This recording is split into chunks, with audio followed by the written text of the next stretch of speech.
ये मैं हूँ और वो रहा मेरा छेरी और उसको मैं चरा रहा हूँ।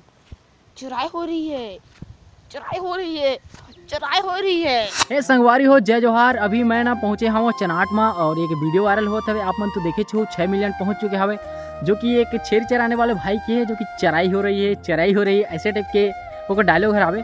तो सब टीम है ना यहाँ अभी बैठे हमें देख सके तो कैसे ढंग के वीडियो शूटिंग करे आते हैं। तेला ऐसे बैठे रहते हैं पूरा जंगल में और जंगल में उन शूट करते हैं। तो देख सके तो ये भाई हरे, हाय बोल दे भाई। हाय, का नाम है तो ना?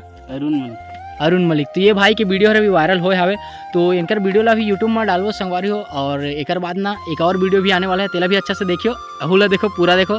और ये देखो एमन भी टीम मेंबर हैं, एमन भी टीम मेंबर हैं। और ये देखा डायरेक्टर प्रोड्यूसर, एक कमाले सब चीज़ है, एक वजह से सब चीज़ है वो हवे। तो दर्शक मन भी आते हैं।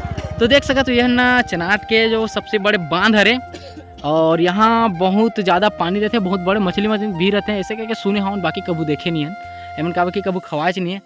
तो कुछ इस प्रकार से है संगवारी हो। तो आज के छोटे से ब्लॉग है, आप मतलब कैसे लगे हम लोग कमेंट करके जरूर बताओ। और एक लंबा वीडियो है ना यूट्यूब में अपलोड हो कल परसों, तो देख लो यार।